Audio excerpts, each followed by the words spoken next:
আমাদের বাসায় এই মুহূর্তে ট্যাপ খুললে যেই পানিটা আসছে, আই এম শিওর আপনারা জানেন, আমরা এই পানিটার অধিকাংশটা আসছে মেঘনা নদী থেকে, কিছুটা আসছে শীতলক্ষ্যা নদী থেকে, বুড়িগঙ্গা থেকে বিন্দুমাত্র আসছে না।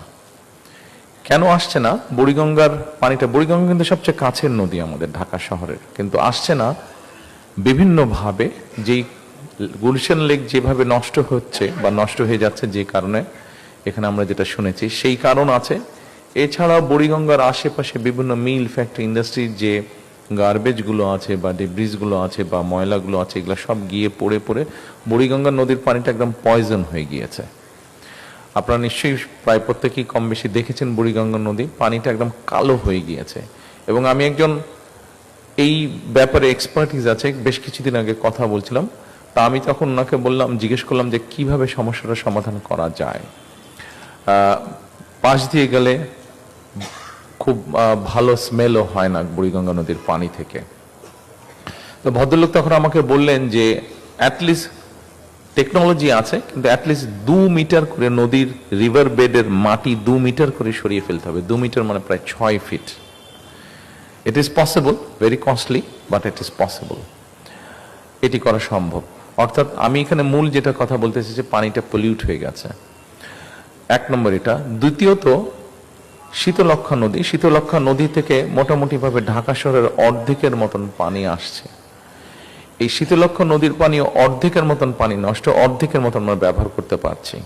যেহেতু অর্ধেক ব্যবহার করতে পারছি, সেই জন্য এখন মেঘনা থেকে পানি টেনে নিয়ে আসা হচ্ছে। কিন্তু মেঘনার দুপাশে আপনারা যদি খেয়াল করে দেখেন, মেঘনা নদীর দুপাশেও বহুত মিল ইন্ডাস্ট্রি হচ্ছে এবং বাসা বাড়ির বিভিন্ন সুয়েজ লাইন, যারা ওখানে বসবাস করছে, গিয়ে নদীতে পড়ছে।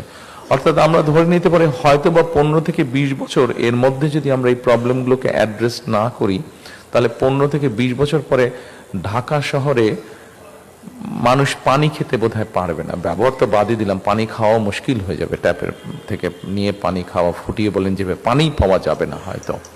ঢাকা শহরে প্রতিদিন অন এন এভারেজ প্রায় 3 কোটি লিটারের মতন পানি প্রয়োজন হয়। তাহলে চিন্তা করেন, পাশের নদীটা নষ্ট হয়ে গিয়েছে, পরের নদীটা মোটামুটি নষ্ট হচ্ছে, তারপরের নদীটা এখনো ঠিকঠাক আছে কিন্তু নষ্ট হওয়ার উপক্রম হয়েছে।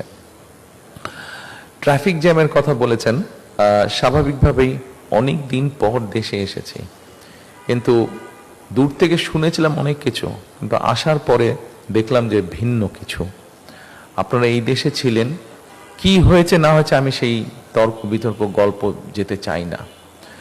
নর্মালি আমাদের দেশের রাজনীতিতে সাধারণত রাজনীতিবিদ, আমরা যারা রাজনীতি করি, দাঁড়ালে আমাদের যে অপোনেন্ট, সাধারণত তাদের সম্পর্কেই কথা হয়। সম্পর্কে তো কথা হয় না, তাদের বিরুদ্ধেই কথা বলা হয় সাধারণত। This is the regular practice বা নর্মাল প্র্যাকটিস। আমার কাছে মনে হয়েছে যে বিষয়টা বোধহয় অনেক দিন হয়েছে, 50 বছরের উপরে বোধহয় এই প্র্যাকটিসটা হয়ে গেছে। এখন যদি একটু প্র্যাকটিসটা বদলাই, এই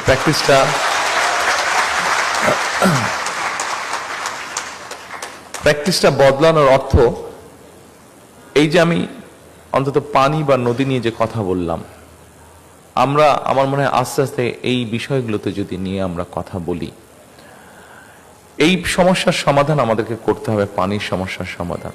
এই মুহূর্তে ঢাকা শহরে আমরা যদি এই জায়গায় গভীর একটা নলকূপ বসাই বা পানির জন্য আমরা ড্রিল করি এখানে, তাহলে দেখা যাবে আমার ধারণা এখানে অন্তত 600 ফিট, 500 থেকে 600 ফিট মিনিমাম আপনাকে ডেপথে যেতে হবে, না হলে পানি আপনি পাবেন না।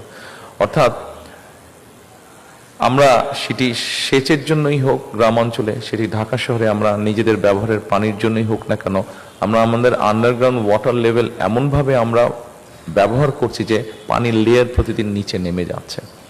বোধহয় 1 মাসখানেক আগের ঘটনা হবে, ঢাকা শহরে কন্টিনিউ পরপর কয়েকদিন ভূমিকম্প হয়েছে।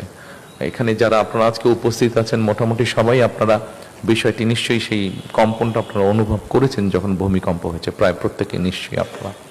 এই ভূমিকম্প হওয়ার আরেকটি অন্যতম কারণ হচ্ছে যে নিচ থেকে পানিটা খালি হয়ে যাচ্ছে, ভ্যাকিউম হয়ে যাচ্ছে, কাজেই এটা আরো ভয়াবহ রূপ ধারণ করছে।